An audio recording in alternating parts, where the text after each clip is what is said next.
Good morning and welcome to the channel. In today's episode we're going to be installing some tile onto this basement flooring. As you can see, there's been some water damage. The drywall has been ripped up. They had some water backup through the floor drain, which is right here. They've resolved that issue by installing a check valve, so there shouldn't be any more water issues. But we just want to contain any water that does come up within this room so it doesn't seep out and cause any more issues like it already has done. So in order to do that, I've gone ahead and installed my laser level, as you can see here, and I've already gone ahead and checked with my tape measure the different elevations throughout the room to figure out my high point. The next step I did after figuring out what the concrete slab was doing, I then took my 6-foot level and I've been putting it along the floor just to get an idea of any humps or things that maybe I didn't fully see with the laser. I'll show you what I mean here. So coming in a bit closer, you can see that this is the floor drain. I've used my level and I've been setting it down. You can see that the flat edge, the straight edge is touching here, and there's a bit of a gap here, which is about 1/4 inch. Same as if I move my level over here. This should be sloping towards the floor drain, but again, you can see that the level is touching in this area. Oh, touching back here actually, touching in this area. And then as we move further out, there's about a 3/8 gap there.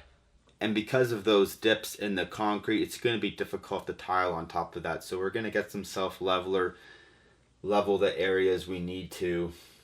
And then hopefully once I get to the tiling stage, I just pre-slope within a smaller radius of the drain. More so if any water comes up or if they need to mop this area, they can just get it within close to the drain, and then it will go find its way to the drain once it gets into that radius. Alright, the next step is to get some self-leveler, fill up those dips, and then begin tiling. We are going to be using a Quikrete product. I think typically sold at Home Depot. Not sure if you can get it elsewhere. In order to do that, it does require a primer, so that's what I'm going to install right now, or apply rather. Looks like this. And it's just a roll-on liquid that helps bond the self-leveler to the substrate. Just a normal paintbrush or paint roller. You can tell I have a couple different things going on with the floor. I have some old linoleum, I have some newer concrete, and I have the original subfloor slab. You can apply this stuff over linoleum. You just have to make sure the linoleum itself is well bonded. You can see here, this edge here, I'm going to have to cut off because typically it just never quite adheres properly. I'm going to cut that back about 1/4 inch until it doesn't feel loose anymore. Actually, it's a bit more than 1/4 inch.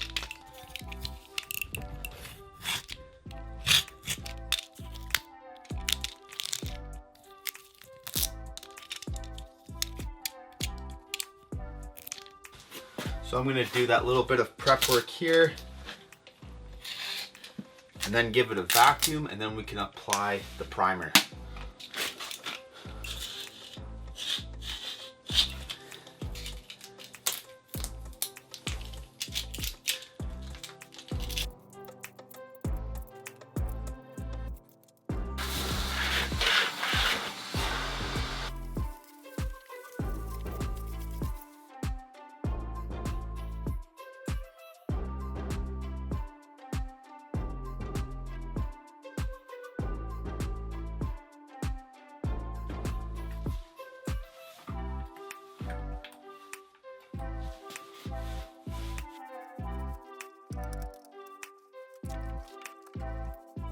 We're back and this stuff has dried. You want to be careful you don't let it dry too long, and apply your material on it within the recommended time slot. It took about a couple hours to dry, and it is the next day, so we're approaching 24 hours because this space is protected from dust or construction, I'm able to apply my self-leveling on top of this no problem. So what I'm going to do next is grab my trusty spray foam. We're going to use this around the perimeter of the room, anywhere where that self-leveler might seep out, because it is quite a slurry mix, pretty liquidy. It's going to find any small hole and just drain out in that direction. So we have to make sure the perimeter is sealed off by creating a dam with this spray foam. You could also use caulking or something too, but I find this to be a bit better. Now for the drain, like I said earlier, we're going to create a bit of a wider base for any moisture or water to drain in there, and especially since we're gonna waterproof this, essentially, if the off chance happens where water does come up through this checked valve again, or there's a failure in that, it will be easy to unplug it or to deal with it and push water into the center of the bigger diameter hole. And how I'm gonna do that is pretty simply, I just have a cutout, a square, any size will kind of do. I think this is 18 by 18. I'm gonna find center, put it over top of the hole, make sure it's parallel with the wall. Gonna spray foam or caulk this so nothing seeps underneath it. And then my self leveler will fill up. We don't want to go too thick, so hopefully it's only a 1/4 inch thick. And that will essentially allow a bit of a dip in the center where I can angle my tile pieces down into there, into the drain. So I'm going to begin doing the perimeter with this.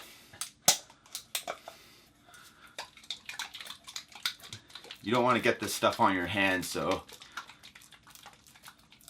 be careful. If you haven't used it before, definitely wear gloves. Shaking it is definitely key too, because otherwise it just won't spray properly. Should probably read it. Every product's a little different, so you should get in the habit of reading each one, unless you're familiar with it. Oh, this is only a 30-second shake. 30-second shakedown, so that's pretty good. And it's just a push and play, and we're good to go. So all I'm doing is going to be filling this gap. Hopefully 1 can is enough, actually. Oh, there's a safety tab on this. Remove that.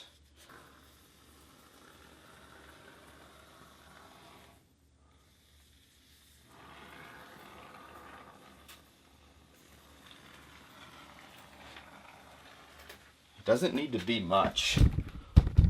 We're not insulating it as much as just creating that bit of a dam we'll need. Not the prettiest, but it'll work.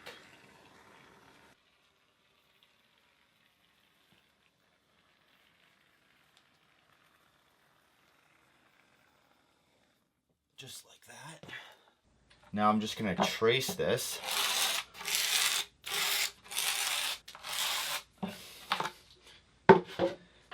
And then I'm going to carefully spray foam on that pencil mark. Doesn't have to be pretty, but I'm actually going to do a little test there so I don't get a blob. I'm just going to go like this.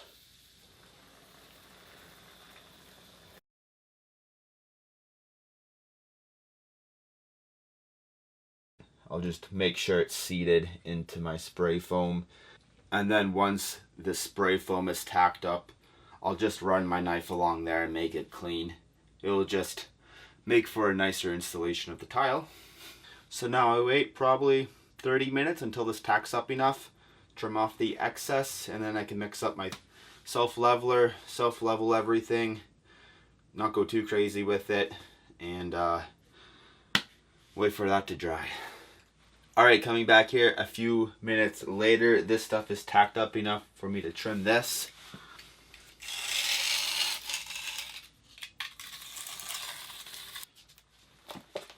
Again, maybe not fully necessary, but it will make it look just a little nicer.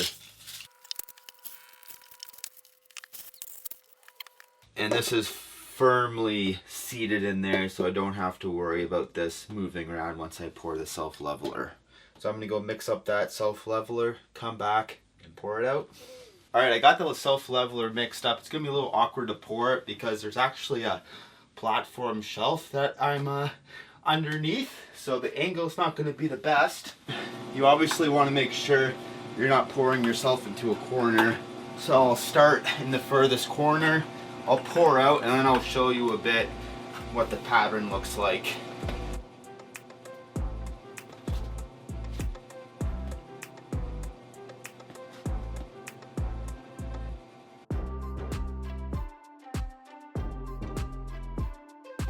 They want you to do 1-inch strips with this stuff. That's definitely not 1-inch strips. Then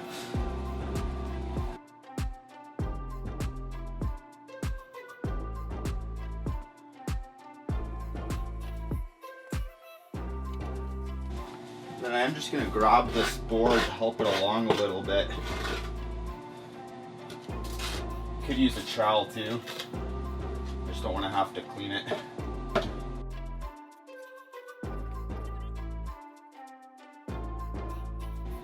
You want to be fairly quick with this stuff. I don't know if you can see, but that back corner is my high point and it's just showing, so I'm not too worried about getting that. And obviously this here. And my other high point is by this door.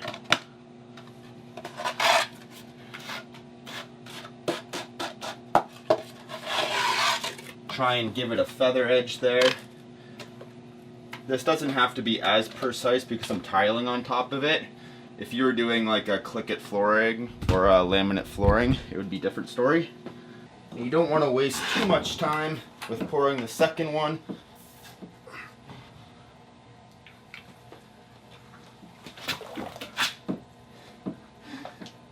Again, I'm pouring that way too fast. Or just to help it along.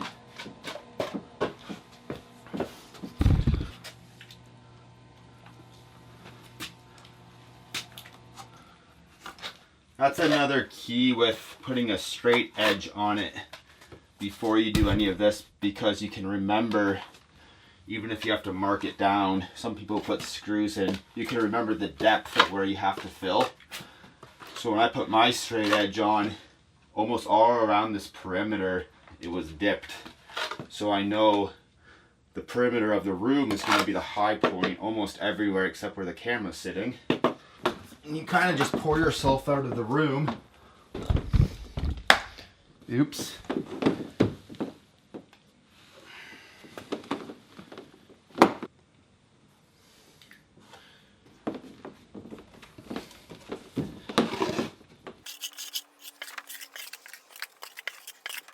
Again, I'm just helping it along until it finds level. Alright, that's it. I'll show you what it looks like here after I clean up. So this is what it looks like freshly poured. The only difference between this now and when it dries is the coloring. It'll look pretty much like that. And you can see my high points. One of them being in that corner and the other one being by this door, which should be okay. I think I'm going to try and get a fan on that to accelerate the drying process, and we'll see if we can start laying some tile today or not. It says 4 hours minimum depending on the conditions, so. Okay, real quick, this is what I've done. This is a full width tile and this is a full width tile running the same direction as this tile. And I've been able to use an offcut so it matches nicely. It's not this one actually, but this is essentially what we're going for. And then full length, full length. To get this pattern, all I did was find center of my square. Doesn't matter if you're using a rectangle or not. I used a dimension that allowed for 2 full width tiles, which made it a little easier. And then what I did was find center of the drain. I made an X mark in it, and because this is the dimension of 2 tiles, the center grout line is also running through the center, which makes it a little easier as well. What this allows me to do is when I go and thin set, these surrounding tiles will be elevated hopefully about 1/4 of an inch, and that will allow me to tilt these tiles towards the drain and have a bit of a slope running into the drain just to allow for easier drainage. that's the theory. Should work out pretty good. I'm going to go ahead and mix up my thin set. We're going to lay some of these tiles, and I'll get back to you when that's done. Alright, fast forward a couple hours later, and I have most of the tile installed. I have to stop for the day, so I'm going to finish it later, but this is what it looks like right now. You can see how those tiles that I cut now look. And again, all I've done is push down the center of it so it slopes. This height remains the same, but then it tilts towards the drain. If this area does get a little wet, which it shouldn't, and for precaution, we are going to make sure that it's waterproof at least an inch up around the perimeter. It just makes it easier to push it into the drain.